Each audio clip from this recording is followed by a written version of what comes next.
Muito boa tarde a todos, muito obrigado pelo convite para estar aqui.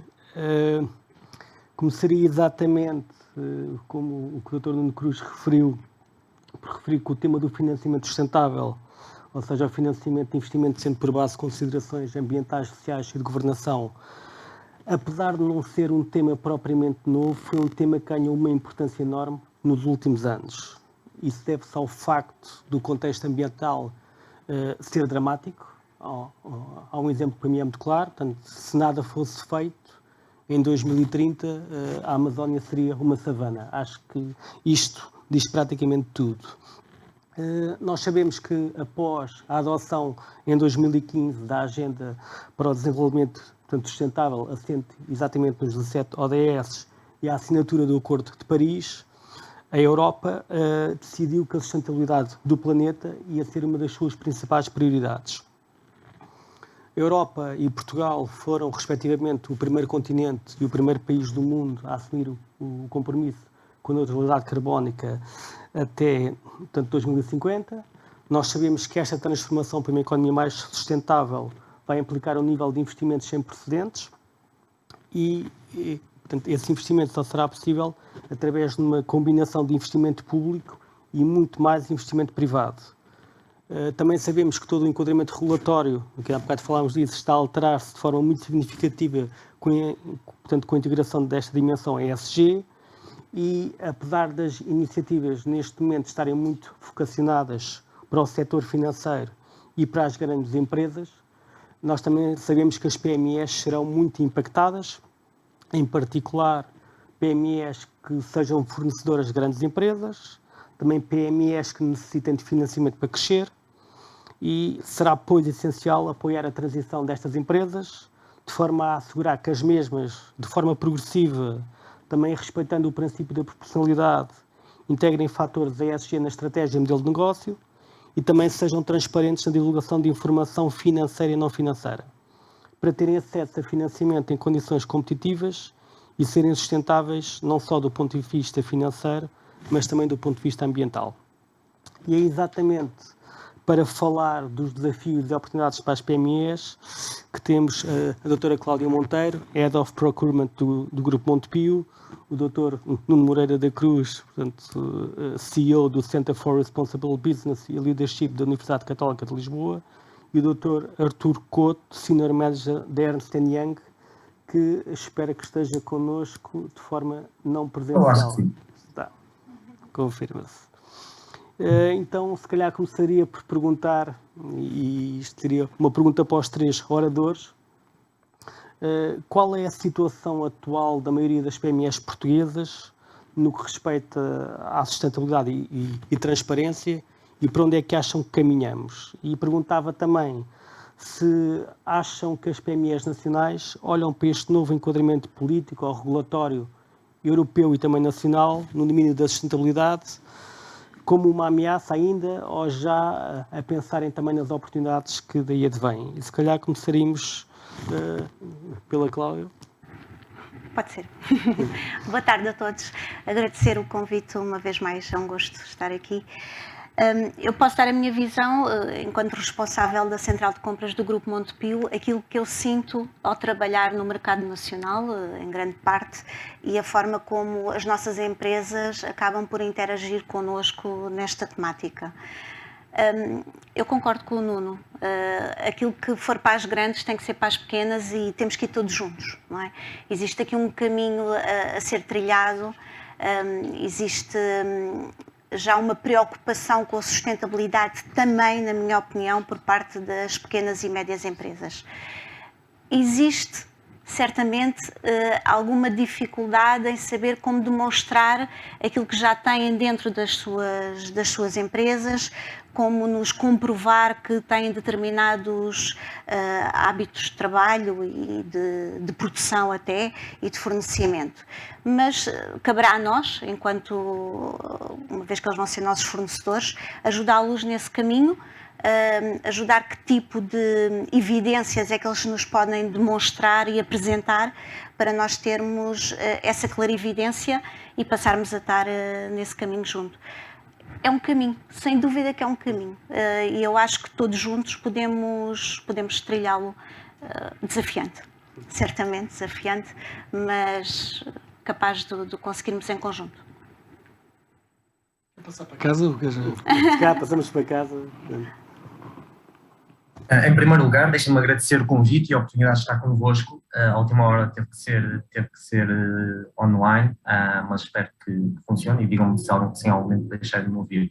Queria também agradecer a apresentação e desde já enfatizar que estamos de acordo em relação a praticamente tudo aquilo que foi dito e salvo bem que a forma como foi apresentado no curto espaço de tempo passou as principais mensagens daquilo que eu acho que é uma alteração de paradigma com a qual nos temos que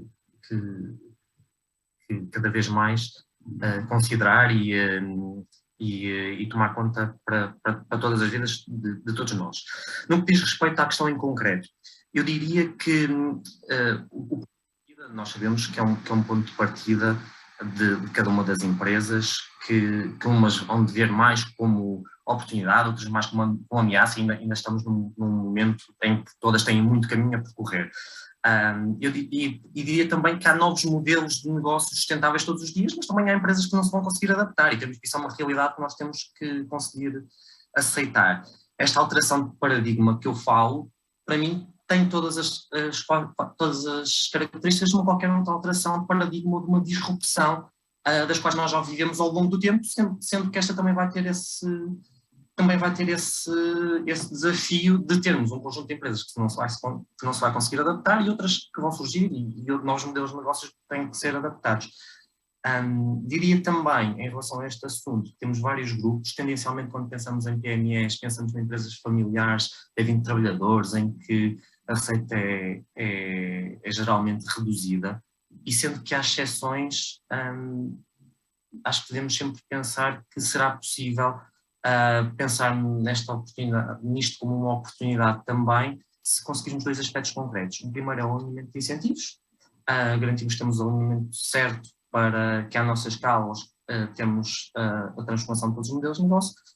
E o segundo é considerarmos que este conceito de sustentabilidade, apesar de não falarmos disto há 10 anos, é um conceito de mudança e as nossas empresas estão adaptadas à mudança e, portanto, deixarmos de pensar apenas em valor acrescentado ao P&L e começarmos a ter outros critérios que sabemos que têm os seus desafios e que vamos falar. Há vários ângulos por onde eu posso pegar para esta e tentar responder. Eu creio que o mais importante é, de facto, entendermos que isto veio para ficar, que ninguém tenha a mais pequena dúvida. E, portanto, como veio para ficar, isto começa com a maior parte das coisas no mercado, os consumidores, é o que querem, e depois vem uma regulação atrás que vai obrigando as coisas a acontecer. E é assim que, normalmente, estas coisas, estas mais sensíveis, acabam por acontecer. E quando isso acontece, a maior parte das multinacionais, aquelas que empurram isto porque de facto veem que é a única maneira de se manterem no mercado, e não é amanhã, mas é daqui a 50 anos, elas começam elas mesmas a regular o mercado. Eu vou-lhe dar um exemplo que é flagrante e que aconteceu há um mês, que é o IKEA, que todos conhecemos, o IKEA, que todos conhecemos. O IKEA não teve à espera que o governo, qualquer que seja que ele fosse, no nosso caso o português, legislasse que aqui só se pode andar de carro elétrico. Hoje em dia, qualquer pequena e média empresa que quer trabalhar para o IKEA tem que trabalhar de carro elétrico. Senão não vai lá buscar o móvel para levar à minha casa. Não pode. Portanto, estas empresas têm esta capacidade de autorregular o mercado. Estas empresas, cada uma com o seu caminho, têm um caminho que é diferente, um caminho que foi, como aqueles exemplos que vos dava do petróleo e do Nestlé, que é um caminho que vai sendo feito de uma maneira diferente. Agora, o que é verdade é que elas forçam toda a cadeia de valor a mudar. E essa cadeia de valor está a ajustar-se a isso pela brutalidade dos acontecimentos, porque isto vai muito depressa. E essa necessidade de se adaptar, que agora é regulamentada, não vai haver maneira de escapar a isso. E, portanto, eu o que sinto é que neste país, e eu comecei a falar muito nisto, como vos dizia, há 4 anos, nós na Católica organizamos uma coisa que se chama o CEO Breakfast, em que convidamos CEOs e falamos palestras. Quando eu lhes falei, estamos a falar de... abril de 2019, portanto tem 3 anos, eu sentia um body language na sala, que era um body language de, mas o que é que isto me está a contar? Hoje em dia isso acabou. Isto hoje em dia já não é isto é verdade. Hoje é como é que eu faço isto. As coisas mudaram do se é verdade para o como é que eu faço isto. E é nesse ponto de implementação que a maior parte delas estão. Muito obrigado. Pegava exatamente, portanto, na questão que falou em termos do exemplo que deu portanto, do IKEA, dos fornecedores, e perguntava à doutora Cláudia Monteiro, recentemente houve uma proposta, portanto, sem entrar em grandes detalhes técnicos, acho que também não interessa, portanto, às pessoas, mas recentemente a Comissão Europeia publicou uma proposta diretiva que prevê um dever de realização de exercícios de due diligence em matéria de direitos humanos e ambiente pelas empresas relativamente a toda a cadeia de valor. As PMEs estão fora desta proposta diretiva, mas serão afetadas pelas obrigações previstas, exatamente por serem fornecedoras de grandes empresas. Eu sei que este tema não é novo para o Grupo Montepio, que já no passado, portanto eu estive à procura, adotou um processo de qualificação de fornecedores, tendo em consideração, nomeadamente, o respeito pelos direitos humanos e a proteção do ambiente. Perguntava-lhe exatamente como é que decorreu este processo e que tendências é que antecipa para a atividade de procurement, pelo qual é responsável, num futuro próximo. É um processo em curso, não é? É um processo em curso. As PMEs são afetadas, exatamente por aquilo que dizia, ao serem nossas fornecedoras, elas vão ter que corresponder. O que é que nós vimos muito rapidamente quando percebemos que a legislação estava a ir de encontro a essa situação, era que a gestão de risco dos nossos fornecedores, a nossa cadeia de valor, nós teríamos que montar aqui o processo que nós chamamos de qualificação dos fornecedores. E se nós normalmente temos a preocupação de analisar se estão de acordo em termos de prevenção e branqueamento de capitais, de conflitos de interesse, analisar a robustez financeira de um fornecedor, por que não, neste caso é mesmo porque sim, temos que inserir aqui critérios de sustentabilidade. Portanto, tem que fazer parte da nossa análise, da análise que nós fazemos aos nossos fornecedores, estes critérios de sustentabilidade. Obviamente que andar para trás na cadeia de valor é sempre muito complicado, muito difícil para nós quando vamos ao mercado. Mas nós tivemos um processo de qualificação montado nesse sentido, nós temos que responsabilizar os nossos fornecedores, saber se eles cumprem com obrigações laborais, com direitos humanos, com questões ambientais, o seu próprio governance. Nós temos que estar muito seguros em relação àqueles com que nós relacionamos no nosso mercado e quando consultamos o mercado. E foi nesse sentido que nós, inclusive, uma das coisas que propomos aos nossos fornecedores é que nos apresentem o seu próprio código de conduta. Quando não o têm, então convidamos a subscreverem o nosso, porque sabemos os princípios pelos quais nos regemos e queremos que os nossos fornecedores cumpram com esses princípios também.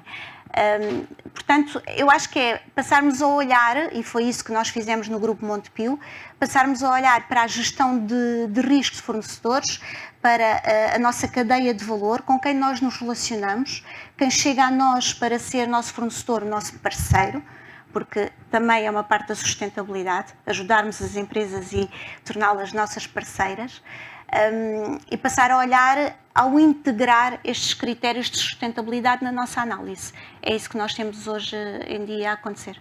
Muito obrigado. Há pouco, passa então para o Artur Couto, vamos, portanto, intervalando. Eu costumo dizer que no que respeita ao tema do financiamento sustentável, existem 3 grandes problemas, que são dados, ou melhor, a falta deles, falta de dados e falta de dados. Portanto, é um tema crucial porque coloca-se a grandes empresas, quando falamos de PMEs, ainda é muito mais difícil estar a dizer a uma PME, a um café da esquina, que dê informação sobre a estimativa das emissões de CO2 equivalentes, portanto, nem percebem do que é que estão, portanto, a pessoa está a falar. Eu perguntava exatamente ao Artur o que é que ele considerava que deveria ser feito para passarmos a dispor de informação ESG, em larga escala, informação que também seja fiável, porque há muita informação que acaba por ser informação que é dada, portanto, reportada de forma voluntária, mas que às vezes podem subsistir dúvidas relativamente à qualidade da informação e também há os riscos de greenwashing, portanto, são sempre riscos que estão presentes em termos de divulgação do tal purpose e daquilo que é feito, e depois, se aquilo de facto não corresponder à realidade daquilo que é a atuação da empresa, os efeitos reputacionais também podem ser muito negativos. E perguntava exatamente o que é que o Artur acha, portanto, como representante de uma grande consultora no painel, o que é que pode ser feito para começarmos a ter esta informação em larga escala, fiável e comparável? Sem dúvida que o tema dos dados é um dos aspectos mais relevantes, porque, como diziam há pouco, para nós podermos tomar decisões em qualquer negócio e em qualquer atividade, é necessário termos dados comparáveis. Tivemos durante muito tempo sem saber dizer, na prática, concretizar o que é que queria dizer sustentabilidade. Todos nós tínhamos a nossa ideia do que era sustentabilidade, mas não conseguimos concretizar. Hoje temos uma taxonomia que tem o seu caminho, está a ser trabalhada, tem os seus desafios de implementação, tem testes que estão a ser feitos, é uma resposta da ciência, digamos, já a essa componente. Mas ainda não sabemos o que é que vai ser em termos de dados comparável PME a PME ou empresa a empresa. E, portanto, o primeiro desafio que eu diria era que dados de sustentabilidade. E temos que saber responder a esta pergunta em conjunto, enquanto sociedade, e acho que para aí o caminho que falávamos há pouco de uma framework comum de seguimento está a ser seguida. Mas não é suficiente. Depois há outras opções em aberto, e eu podia dizer que a forma mais fácil era criarmos algo do tipo IES, que as instituições hoje, que as empresas já têm e que reportam centralmente, depois todos têm acesso, sendo que esse caminho é um caminho muito, muito trabalhoso. É preciso definir exatamente e garantir acordo de todos. Não sei se é o caminho que se está a percorrer, e certamente do que eu vejo os bancos internacionais e os portugueses a fazerem, cada um deles vai recolhendo os seus dados e tratando-os da sua forma para tomar as suas decisões.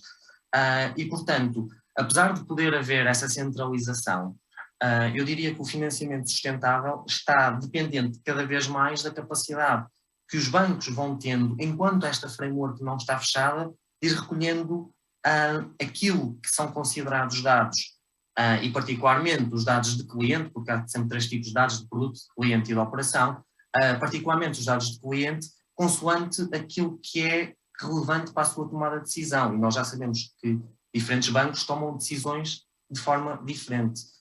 Temos hoje uma taxonomia que vai ajudar a sistematizar muito isso, mas ainda há um caminho a percorrer.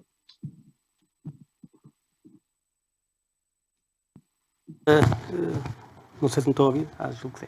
Relativamente à taxonomia, de facto, é um grande desafio, e aqui falando um pouco também pelo setor bancário, porque nós temos todo um tsunami regulatório a ser definido a nível europeu, que está assente na taxonomia que nos define o que é que são atividades económicas, portanto, sustentáveis. Não é necessariamente a questão da empresa sustentável, é uma atividade económica específica, portanto sustentável, que serve como referencial para um conjunto de outra legislação, que depois tem critérios objetivos que foram desenvolvidos por cientistas, que têm critérios muito detalhados para contribuição substancial para um objetivo, depois tem critérios do no significant harm, mas tem muita informação que é muito difícil ser obtida, portanto é difícil ser implementada na prática, e agora está-se a evoluir exatamente não só para abranger as grandes empresas que têm que reportar informação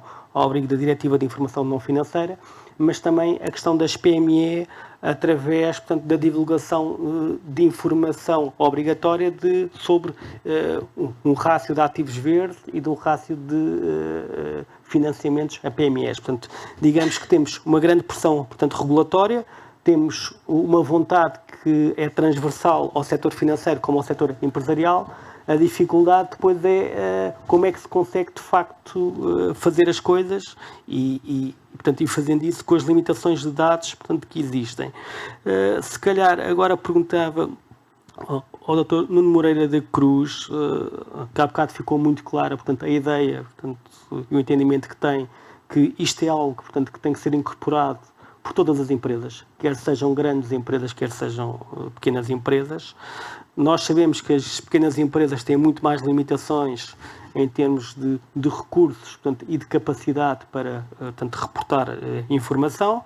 Também, portanto, sabemos que o nosso tecido empresarial é composto na Europa em geral e em Portugal em particular, por empresas muito pequenas dentro do conceito de PME.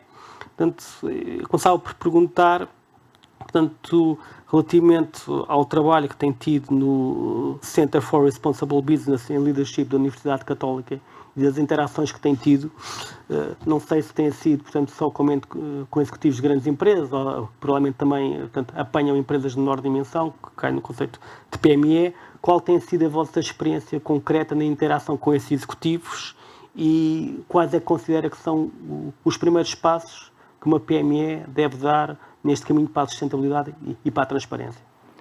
Eu acho que as coisas têm evoluído bastante nos últimos, diria que 2 anos, e nós temos algumas experiências com isso.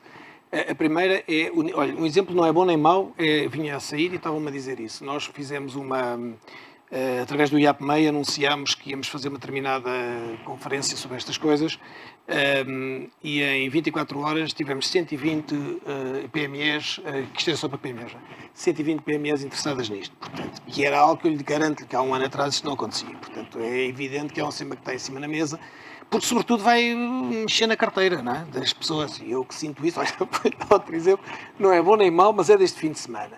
Tenho um cunhado que é arquiteto em Torres Vedras e que me telefona ao fim de semana e diz: não, tu lembras-te lembro perfeitamente, lembras-te da empresa? Lembro perfeitamente, uma pequena e média empresa. Ele está em pânico porque o gerente ali do BPI, acho que era BPI, lhe veio perguntar como é que estavam os ESGs dele. E ele ficou nervosíssimo sobre aquilo. Portanto, isto está a chegar, e porque o gerente acrescentou, é que daqui a um ano eu se calhar não estou autorizado a dar-te crédito. Ou se te der é mais caro do que do teu vizinho. Portanto, isto finalmente está a chegar à realidade, onde dói, não é? E, portanto, isto é um caminho que não vale a pena. Quer dizer, há uns que vão resistir, outros não vão resistir, como dizia há bocadinho o Arthur. Quer dizer, é evidente, e não vale a pena ter ilusões sobre isso. Agora, aquelas que quiserem concorrer e continuar no mercado e serem capazes de atrair clientes, vão ter que o fazer. Aquelas pequenas e médias empresas, porque os cursos que nós fazemos cursos que sim, os cursos que fazemos, há 4 anos eu só tinha os suspeitos do costume. As Galps e as EDPs deste mundo estavam lá nos meus cursos. Nós tivemos que fazer uma coisa, fomos bater à porta, passa a publicidade da Gulbenkian, que fantasticamente atribuiu bolsas para PMEs e startups. E nós todos os anos, junto, na mesma sala, grandes e pequenos, a falar destas coisas. E o que eu digo é o nível de energia, de criatividade, das pequenas e médias. E não é preciso ser startups, porque startup é o nome giro, agora é o CEO da startup, antigamente era o sócio-gerente da pequena empresa, não é? Mas é a mesma coisa, não é? E, portanto, esta gente toda numa sala, o que eu sinto ali é um nível, as pessoas têm que se perceber, não vale a pena meter a cabeça debaixo do tapete. É que está aí. E, portanto, agora é como é que eu me adapto a isto, ou morro, não é? Como uma que me chamou lá acima ao norte, também não posso dizer nomes, obviamente, e que me dizia, são exemplos, que são tudo exemplos do que nós vivemos no dia-a-dia, não é? E que me dizia: eu não acredito nada nestas histórias da sustentabilidade, ao professor. Ok, começa bem isto. E então, o que é que se passava? Um determinado cliente multinacional apresentava 35% das vendas dele, mandou-lhe o caderno de encargos, ele traz-me aquilo pouco sustentavelmente tudo impresso, não é? Mete-me aquilo em cima da mesa, 400 páginas, e diz-me: isto só basta, não vale a pena passar do índice. Eu percebi o que é que vinha no caderno de encargos da Toyota. Isto era: prove-me lá que o senhor paga ao mesmo homens e mulheres, que não manda explorar criancinhas nas fábricas ou não sei o quê, que tem um diálogo com as comunidades locais, com os canais de comunicação com os clientes. E dizia-me: eu pensei que isto era mudar as lâmpadas LED. Pois não, isto é um bocadinho mais que lâmpadas LED, não é? Portanto, isto é que é a realidade do mundo. E, portanto, as PMEs têm tanta coisa. E a PME, nós estamos a falar uma escala global. A Galp é uma PME, a EDP é uma PME. Portanto, cada um tem os seus desafios, ok? E os desafios em Portugal são dos PMEs portugueses, e, portanto, têm mesmo que se adaptar. Eu não creio que haja outra alternativa. Só dar nota também relativamente ao IAPMEI. O setor bancário já apresentou há uns anos, no âmbito do Grupo de Reflexão para o Financiamento Sustentável, exatamente uma proposta, porque se olharmos para os critérios PME Líder e PME Excelência, aquilo são só critérios financeiros. Portanto, é só indicadores. E, portanto, foi proposta a criação de um label, digamos assim, com um conjunto de critérios. Podia ser o conceito de PME Verde ou podia ser um conceito de PME Sustentável. E, portanto, foi com algum agrado que constatámos que recentemente o Governo lançou o programa Empresa Turismo, portanto, 360, para um setor específico e com alguns, portanto, critérios específicos, mas que é um primeiro passo para ajudar também o próprio sistema financeiro e outros stakeholders a diferenciarem, portanto, o tipo de empresas, porque portanto, o que nós vamos estar confrontados no futuro é com uma situação que é, temos o conceito, portanto, de sustentabilidade ao nível da empresa, e depois temos o conceito de sustentabilidade ao nível da atividade económica, porque, portanto, uma empresa pode desenvolver várias atividades económicas de acordo com os CAE, e depois também podemos ter empresas que não sejam sustentáveis, mas que tenham para um projeto específico, que façam, portanto, um projeto que se enquadre, portanto, em critérios, portanto, que sejam considerados sustentáveis pelo Grupo B e por um banco específico. Portanto, temos que conjugar, portanto, todas estas óticas. E já agora pegando também, portanto, no conceito da sustentabilidade em termos mais latos, nós temos falado muito, e é o que tem sido nos últimos anos, e hoje, por acaso, também voltamos ao mesmo, é muito a questão do E, portanto, do ambiental, tendo em conta a urgência que nós temos em termos climáticos, mas também, portanto, o tema não se esgota e importa, igualmente, não descurar as outras componentes, a social e a de governação, as outras duas siglas. O Grupo Montepio tem revelado, ao longo dos anos, uma especial preocupação com fatores de índole social. Eu perguntava à Cláudia exatamente, portanto, considera que as especificidades do Grupo Montepio, de alguma forma, potenciaram o vosso compromisso com esta agenda da sustentabilidade? Sim, eu penso que sim. Está no nosso ADN, não é? A Associação Mutualista Montepio existe desde 1840, temos mais de 600 mil associados. É um dos nossos princípios basilares entre a ajuda, a solidariedade, a cidadania. Depois a Caixa Económica Montepio Geral, que surgiu em 1844, sempre junto das famílias portuguesas, e essa parte social, essa parte de estar muito perto no nosso país, da nossa sociedade, eu acho que nos dá logo, está no nosso ADN. É curioso como nós, tudo bem, é a estratégia, não é? Como estávamos a dizer, mas a estratégia para nós surgiu muito naturalmente, mesmo nas nossas reuniões entre direções e entre as várias participadas do grupo. É curioso como este tema surge de uma forma muito natural, porque é algo muito intrínseco a nós próprios, algo com que nós nos identificamos. Por isso é relativamente fácil até nós desenvolvermos determinados projetos e acreditarmos, e como eu estava a dizer, mesmo no mercado e junto dos nossos fornecedores e obviamente dos nossos clientes, mas esta entreajuda já é algo muito, muito natural para nós e que surge de uma forma, está na nossa base, está na nossa essência. E essa parte social, que nós tivemos sempre essa preocupação, depois é relativamente fácil caminharmos na parte ambiental e transformar tudo isto na parte de governance, porque para mim elas andam as três muito interligadas. Nós não conseguimos só pensar e criar algo sustentável só na parte ambiental, ou só na parte social, ou só na parte de governance. E para nós, Montepio, foi como nós nascemos, no fundo, não é? Foi como nós nos identificamos e como nós nos colocamos na nossa sociedade como o grupo financeiro o mais antigo português, e que, ao estarmos junto das famílias, temos esta parte social muito vincada e que surge muito naturalmente. Eu acho que sim. Agora passaria para o Artur. Aproveitando o facto, portanto, e agora entrando aqui com um pouco de uma questão mais técnica, mas não muito, mas a Ernst & Young tem uma experiência muito significativa e nos últimos anos tem trabalhado muito o tema ESG, portanto, no setor financeiro. Em fevereiro deste ano foi apresentado um relatório conjunto da EBF, da UNEP-FI e da Ernst & Young, exatamente sobre a aplicação do regulamento da taxonomia. Este regulamento é uma peça central de toda a legislação europeia. Nós sabemos que a aplicação é extremamente difícil, portanto, também sabemos que tem havido muitos atrasos em todo o processo legislativo. Havia uma série de atos delegados que tinham sido publicados, estão com atrasos. O que eu perguntava, tendo estado a Ernst & Young diretamente envolvida na elaboração, portanto, deste relatório, como é que avalia, em termos gerais, a aplicação da taxonomia europeia? Bom, eu diria, em primeiro lugar, que devemos ter consciência de que isto é mesmo um conceito muito técnico E, embora nos pareça fácil, temos que considerar que às vezes há decisões expert a serem tomadas e neste momento temos os critérios oficiais, tal como tinha dito há pouco. É verdade que no setor financeiro e particularmente porque a taxonomia está ligada às expectativas que vão existir de divulgação, de transferência de risco, de pricing, tudo isto torna-se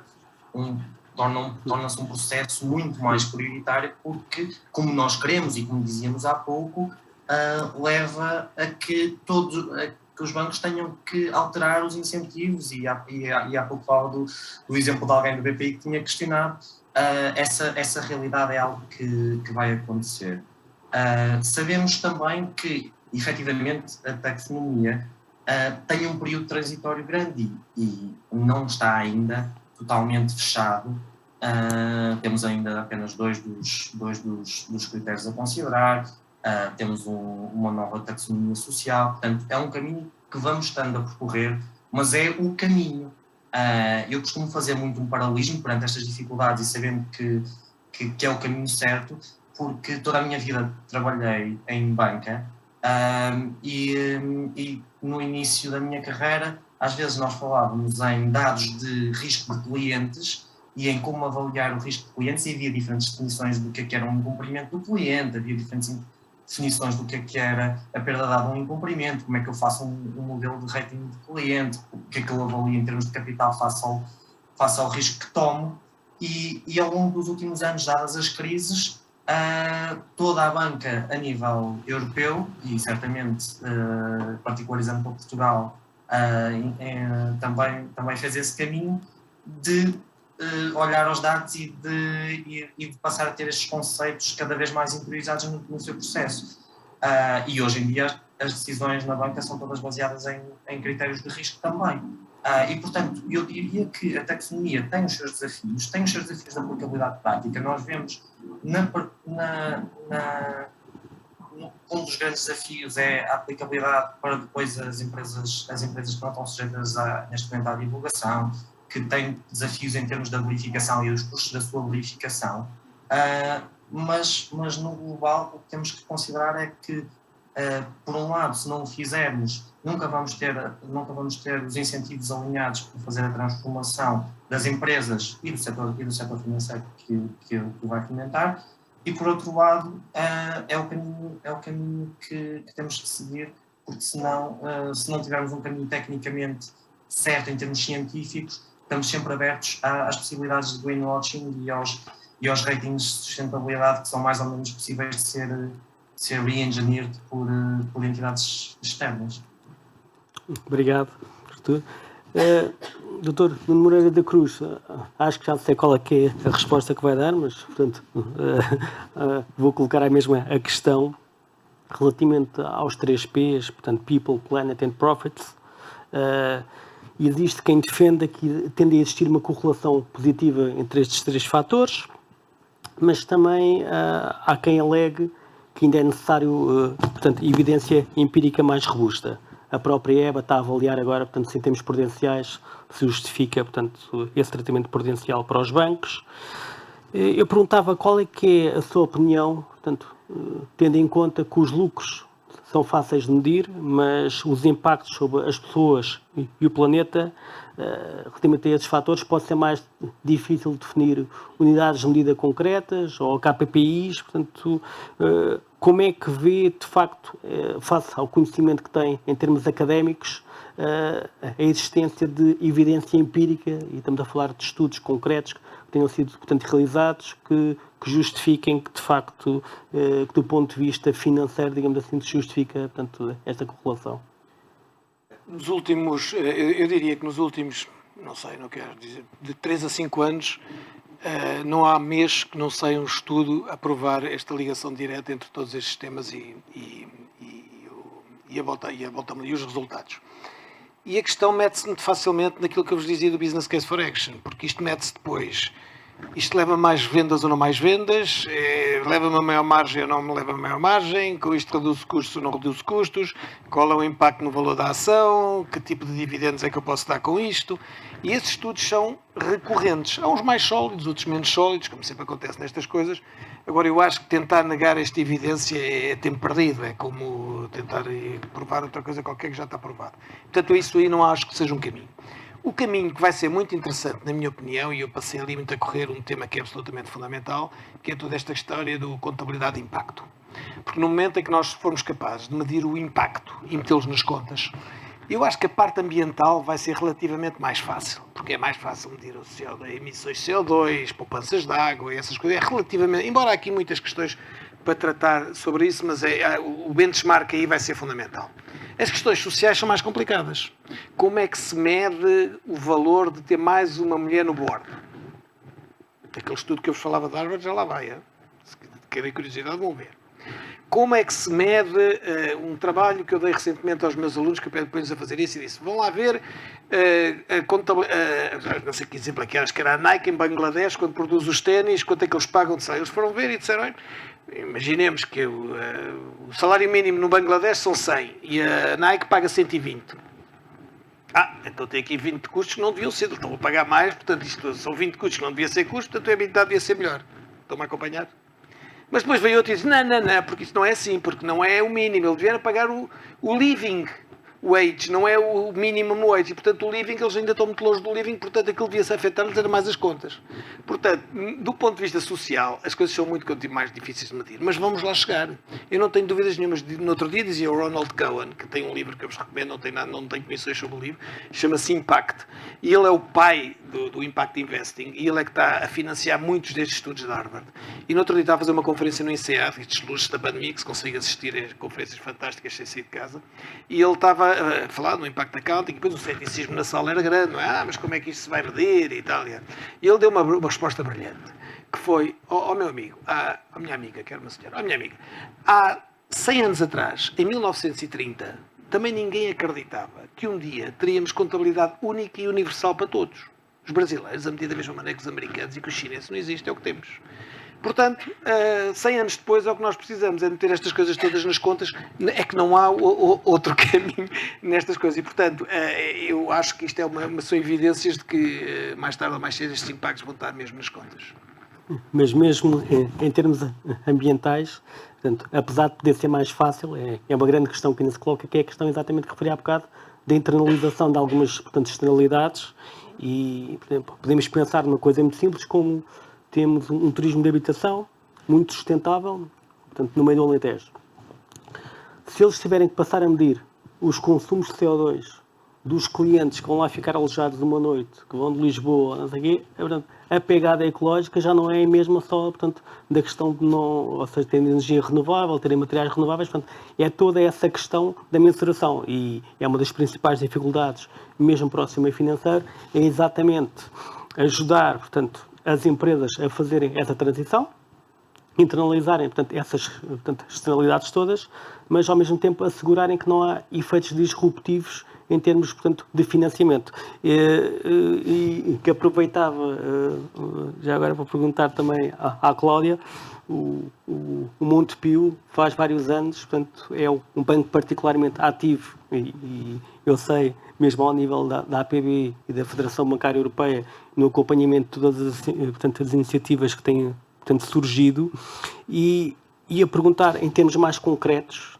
de que forma é que o Montepio tem caminhado para uma vertente mais sustentável e transparente, e perguntava mesmo iniciativas concretas, portanto, que tenham implementado nos últimos anos, portanto, em termos de processo de transição. Não tanto a questão social, que já vem de há muito tempo e que, portanto, tem consolidado, mas se calhar aqui focando um pouco mais na parte ambiental. Vou dar aqui alguns exemplos, depois o Nuno vai dizer, é porque são bons nesses e vai dar esses. Mas é porque é efetivamente assim e temos que começar por algum lado, não é? E essa preocupação existe dentro do Grupo Montepio, é o que é que nós podemos fazer no nosso dia-a-dia para fazer a diferença com ações de gestão que nós próprios temos. Antes de mais, já emitimos o relatório de sustentabilidade desde 2014. Portanto, ao longo destes anos já conseguimos demonstrar, através de indicadores, convido-vos a consultarem o nosso relatório de sustentabilidade, a forma como nos organizamos e como olhamos para estas temáticas e trabalhamos no nosso dia-a-dia. Depois temos coisas simples, que posso-vos dar o exemplo, e que são fáceis e qualquer empresa pode o fazer. Retiramos os copos de plástico nas nossas instalações, temos também as garrafas de vidro, colocamos a água filtrada, portanto é tudo plástico que deixa de circular e que deixamos de ter. Temos objetivos muito ambiciosos na redução de consumos, quer de combustível, da utilização de papel, e viva a digitalização neste aspecto, não é? Mas acabamos por ser mais eficientes com a digitalização e, ao mesmo tempo, estarmos aqui com esta entreajuda para o nosso planeta. Uma outra coisa que nós tínhamos e que nos apercebemos, e tem a ver já com a nossa história, nós temos centenas de balcões distribuídos a nível nacional. Estamos desde 1844, portanto os nossos balcões têm muitos anos, e tínhamos-nos apercebido que os nossos ares condicionados tinham um gás que era super nocivo, que era o famoso R22, para quem domina estes temas, e começámos com um plano de substituição e neste momento estamos a retirá-los. E são coisas que, de outra forma, quer dizer, o ar-condicionado ainda estava a funcionar, não é? Podíamos o deixar lá até ele não aguentar mais, mas não o fizemos e avançámos com a sua substituição. Depois, uma coisa que eu faço, porque nós consideramos no Montepio a sustentabilidade está em todas as áreas, todas. E quando aceitei o desafio de liderar a central de compras, esta é uma temática muito querida para mim, a nível pessoal, e rapidamente percebi que também poderia fazer a diferença no desempenho da minha função, e tenho colegas dedicados ao assunto que felizmente me integram nestas temáticas e que muito aprecio. E comecei a perceber muito rapidamente com a minha equipa que a forma como íamos ao mercado, como nós interagíamos com o mercado, podia fazer a diferença. E foi assim que nasceu o nosso projeto, agora que é o menino dos nossos olhos, este ano, porque ganhámos o prémio Frota Verde, que é a eletrificação da nossa frota automóvel. É uma coisa tão simples como em 2019, aproximava-se o momento de nós escolhermos uma nova grelha para a nossa frota e pensámos, ok, que modelos vamos escolher? Temos modelos por escalão, de acordo com a função. Pensámos, vamos questionar o mercado. O que é que existe em termos de plugins 100% elétrico, o que é que tem? E confesso-vos que foi o caderno de encargos mais simples de fazer, porque irmos ao mercado e dizemos, olha, o que é que têm para nos oferecer? Os modelos ainda não eram aqueles que existem hoje em dia, a oferta era mais reduzida, agora é reduzida, mas é por outras razões, não é? Não tem carros para nos entregar, nunca a indústria automóvel pensou estar nesta fase, mas é o que vivemos hoje em dia, com esta crise toda. E naquele momento, em 2019, foi... Eu costumo dizer uma simples, entre aspas, porque é uma simples e importante decisão, que foi consultar o mercado para transformarmos e eletrificarmos a nossa frota automóvel. Recebemos, obviamente, algumas propostas e desde aí adotámos uma nova grelha e já não temos viaturas a combustão na nossa grelha de frota. Depois, paulatinamente, fomos substituindo as nossas viaturas à medida que os contratos iam chegando ao fim, retirávamos do mercado uma viatura a combustível e colocávamos uma plug-in ao 100% elétrica. E enquanto grupo financeiro, somos dos primeiros a adotar esta postura e esta medida de gestão. E uma coisa que nasce da forma como nós consultamos o mercado, isto tudo depois tem que articular de uma forma harmoniosa, porque temos de estar todos muito cientes que é este o caminho que queremos. E isto acontece quando a proposta é apresentada ao nosso board, não é? E que o board está connosco e que diz, é isso, faz sentido, é por esse caminho que nós vamos. Mais dispendioso por um lado, porque os automóveis são mais caros, em 2019 ainda eram, agora já se aproximam um pouco mais. Tivemos que eletrificar as nossas garagens, dar condições aos nossos colaboradores para carregar as nossas viaturas de forma elétrica. Mas depois vimos o reverso, não é? Vimos que deixamos de emitir muito mais CO2, que reduzimos drasticamente o uso de combustível, gasóleo, que até era aquilo que nós tínhamos. E depois tem outra parte que eu atrevo-me a dizer que é social, que é ver o envolvimento que os nossos colaboradores tiveram quando se aperceberam deste projeto. Portanto, eles próprios, e é muito curioso quando estamos a falar entre nós, dizem assim, não, mas eu agora nessa zona venho devagar porque assim venho sempre em elétrico.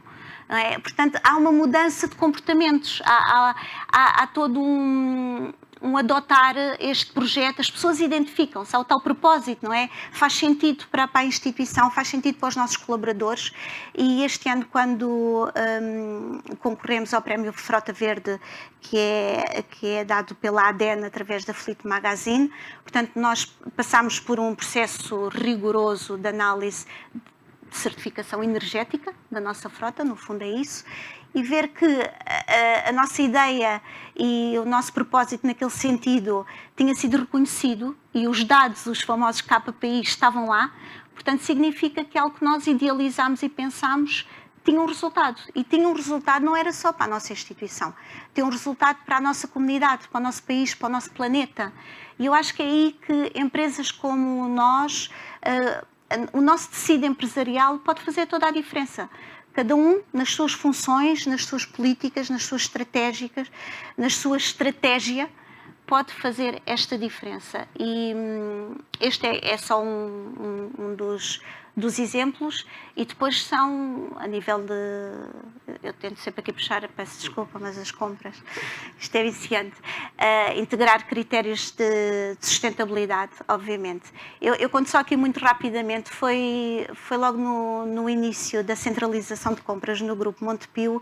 Nós já há muitos anos, esta parte, lá está o nosso lado social, quando é a época de Natal, já não fazemos aquelas grandes decorações e damos o valor a instituições que necessitem do nosso apoio. Mas fazemos sempre assim umas bolinhas em cartão de Natal, para pôr nas nossas árvores de Natal, que são distribuídas pelos nossos balcões e pelos nossos serviços centrais.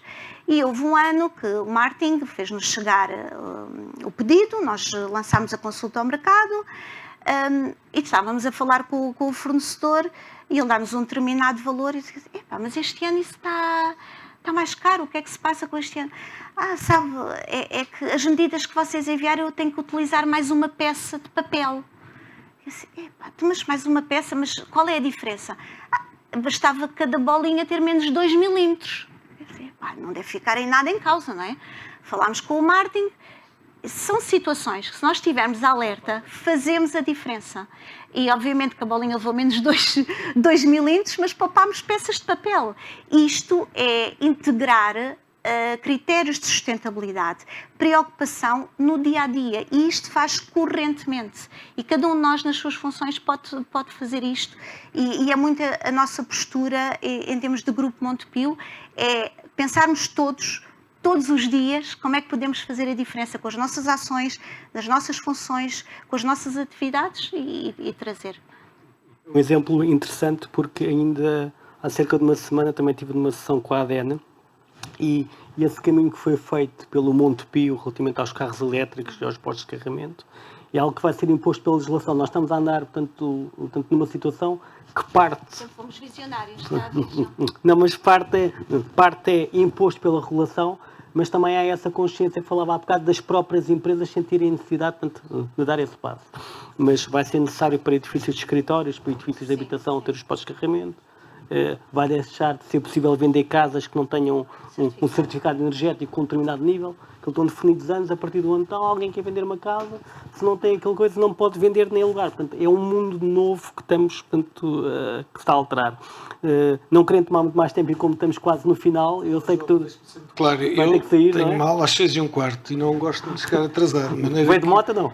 Não vim de moto e estou a ficar nervoso. Portanto, então, tenho muito gosto de lhe responder à última pergunta. Então, pedir-me das pessoas e vou-me embora. Mas lamento, mas os meus alunos são primeiros, sempre. Portanto, muito rapidamente, então, portanto, seria a pergunta final, para os três, e se calhar começaríamos por si, caso tenha que sair. Portanto, E lamento, depois não vou ouvir as respostas dos meus colegas. pedia só, portanto, que identificasse quais é que são as maiores dificuldades que considera que existem para as PMEs portuguesas, neste caminho para a sustentabilidade e transparência, que é o mote do painel, e também o que é que deveria ser feito para ajudar as PMEs e quem é que deveria fazer o quê? Vamos lá ver, aqui há uma questão de prioridades. Enquanto as PMEs que não forem capazes de entender que isto é prioritário, vão sempre arrastar os pés até ao dia em que de facto estão encostados a uma parede. Portanto, é importante dizer assim, isto é mesmo prioritário. Logo a seguir a pagar salários, que isso obviamente não podem falhar, mas logo a seguir a pagar salários, ou se põem a trabalhar sobre estes temas, a entender estes temas, ou vai ser muito difícil. Eu acho que isto não há propriamente ajuda que se peça a ninguém. Isto é as empresas, as suas próprias empresas, fazer a formação que têm que fazer sobre estes temas, buscarem apoio técnico quando for necessário, mas não há nada que se diga, vamos buscar um incentivo para que isto se realize, não faz muito sentido. A taxonomia faz algum esforço nesse aspecto, mas, e isso passa pelo conhecimento da PME de tudo o que se está a passar, mas eu não vejo que haja aqui soluções milagrosas. Isto é algo que... Não acha que a formação, por exemplo, das empresas, o programa de formação nacional de capacitação das empresas... Se me der 2 minutos eu faço propaganda à católica fantástica. Nós temos formação fantástica sobre estes temas. É Sustainable Finance, é Responsible Business, é Purpose Driven Business. Aliás, temos uma a começar para a semana, para quem quiser. Portanto, isso sim, sem dúvida nenhuma, essa formação é absolutamente essencial. Agora, o que é que acontece? É que muitas vezes as PMEs são o que são, no sentido é que muitas vezes são 6 pessoas, 7 pessoas, 8 pessoas, e não podem estar prescindidos de uma pessoa durante 2 semanas, ou sim, porque vai haver um momento em que isto é mesmo forçado. Portanto, pôr isto no topo da lista de qualquer responsável por uma PME é essencial. E eu vejo aquilo que se passa nos meus cursos. Ainda agora que acabámos com um dos cursos que tinha lá 10 PMEs, e as 10 PMEs a conversa entre elas é para nós temos mesmo que fazer isto. E como é que nós nos ajudamos uns aos outros? E há fóruns para se ajudarem uns aos outros. É isso. Tudo passa por dizer assim, isto é prioritário. Enquanto não disserem isto é prioritário, enquanto não lhes bater à porta o sócio-gerente de Torres Vedras que lhes diz, olha, quando não tens crédito, porque vais chegar, é bom que se ponham a trabalhar sobre isso. Colocava-lhe a mesma pergunta. Ou seja, o que é que considera que são as maiores dificuldades para as PME nacionais e o que é que deveria ser feito? Olha, eu concordo que a primeira dificuldade é a dificuldade de assegurar que o colocam nas prioridades. Mas a verdade é que quem não o colocar nas prioridades, como foi dito, rapidamente o vai ter por via de todas as influências, quer sejam as influências governamentais, quer sejam as influências bancárias, seguradoras, etc. O segundo também foi mais ou menos abordado, é um tema de literacia. Nós ainda temos alguma dificuldade de literacia financeira, é necessário aumentar um bocadinho a literacia de sustentabilidade, e isso vem com o entendimento de que é um tema prioritário, e sendo um tema prioritário, então passamos para e tendo a literacia, passamos para a ação. Ora, na ação, acho que o que temos que considerar como uma principal prioridade é colocar cada uma das PMEs, que já pode ter a sua estratégia, muitas vezes não totalmente formalmente definida, já tem um propósito, mas não pensou ainda sobre ele, a garantir que é comum e é transversal à empresa. Havendo esta visão de que esta estratégia e propósito são comuns, então passa a ser uma questão de o que é que eu tenho que alterar nas minhas atividades atuais, tendo em consideração este propósito e esta estratégia que está articulada com esta mudança de paradigma, em que não meço o retorno apenas pela componente financeira, mas meço o retorno componente a componente de todas as que medimos quando estamos a tentar medir a ESG. Nós na EY costumamos dizer nestes processos de transformação e seguimos muito o paper do White Forum, em conjunto com as Big Four, do Measuring Stakeholder Capitalism, que foi abordado, que tem que ser uma transformação posta lado a lado entre cada um dos 4 pilares, e os pilares são o planeta, as pessoas, os princípios de governo e a prosperidade. E, portanto, para cada um deles, eu diria que o desafio é, uma vez tendo a noção de que isto é um tema prioritário e tendo a literacia, o que é que eu tenho que mudar nas minhas atividades em cada um dos 4 pilares para garantir o sucesso a longo prazo dessa mesma estratégia. Obrigado. Cláudia, na perspectiva de um banco, o que é que vocês sentem exatamente que são as dificuldades com que as empresas mais pequenas, portanto, se confrontam? Há bocado referi-me que uma porcentagem muito significativa dos financiamentos, portanto, do Banco Montepio são exatamente a PMEs. Perante este novo enquadramento, quer imposto regulamentarmente, quer pelas próprias políticas internas, tanto do Montepio como um banco, portanto, responsável, como é que se lida com as PMEs, como é que se ajuda, portanto, as empresas a superar essas dificuldades e, portanto, colocava exatamente a mesma pergunta, quais é que são essas dificuldades e o que é que poderia ser feito para ajudar as empresas e quem é que deveria fazê-lo? Eu acho que eu vou terminar como comecei. Eu acho que concordo com o que o Nuno disse e o Artur. Quando tiver que acontecer, vai ter que acontecer, eles vão ter que perceber que vai ser assim, é assim em tudo. Eu utilizo muito uma frase que é: a mudança não dói, a resistência à mudança sim. Portanto, aqueles que quiserem resistir mais, se calhar vai doer um bocadinho mais, aqueles que quiserem entrar logo a bordo, será mais fácil. Mas isto é como tudo, quando existe aqui um processo de mudança e quando todos nós temos que nos habituar a algo novo que passou a ser exigido. Se passar a fazer parte do dia-a-dia e eles tiverem que corresponder, vai ter que ser. O que nós podemos dizer enquanto Banco Montepio, enquanto Grupo Montepio, é que vamos continuar focados na entreajuda e a disponibilizar quase essa formação, porque também essa literacia, como o Artur estava a dizer, porque por vezes não é por mal, as empresas ou os sócios-gerentes das empresas não respondem porque não sabem onde procurar, mas nós trabalhamos com muitas pequenas e médias empresas e mesmo nossos fornecedores, 98% dos nossos fornecedores são nacionais e são pequenas e médias empresas, é uma forma também que nós temos de estar no mercado e de ajudar a nossa comunidade e temos plena consciência que há décadas atrás, se calhar pedíamos um determinado elemento contabilístico e eles diziam: eu tenho que ver isso com o meu contabilista, não sei o que é isso que me está a pedir. E hoje em dia já é normal. Portanto, aqui também terá que ser desmistificar um pouco, uniformizar, simplificar no aspecto de, para estas pequenas e médias empresas, que não é preciso ali grandes pedidos, grandes relatórios, mas algo muito direto, muito claro e conciso, e que nós os ajudemos nessa forma também a dizer: olha, este documento, olha, consegue comprová-lo através daqui, procura apoio nesta associação ou na outra para conseguir estruturar melhor a sua atividade e também conseguir nos corresponder a nós. Mas sem dúvida que terá que ser um caminho. Sim, mas é um caminho que já está a ser feito. Trilhado, sim, ele já está a ser trilhado e daí a nossa importância de como tinha referido, na própria qualificação do fornecedor. Não é só a componente financeira que interessa aqui, é todo este envolvimento. Também tem que ser valorizado e as empresas percebem isso muito rapidamente e quando percebem que isso é diferenciador para lhes ser adjudicado ou não, vai fazer a diferença, eles vão encontrar. Mas aí estão a tentar fazer exatamente, ajudar as empresas e os fornecedores, neste caso concreto, a fazer a transição, tentando evitar políticas de exclusão, não é? Ou seja, certo. Mais do que estar é trabalhar com os fornecedores para que eles adaptem os seus procedimentos e informação àquilo que são as necessidades do mundo atual. É visitar muito as empresas, é todo este acompanhamento e depois fazer esta ligação enquanto banco, cliente e fornecedor e ajudar-nos eles a chegarem a este ponto, porque ficamos todos a ganhar, no fundo ficamos todos a ganhar. Acho que com esta frase ficamos todos a ganhar, acho que é uma excelente frase para encerrarmos a sessão. Muito obrigado. Obrigada, Artur.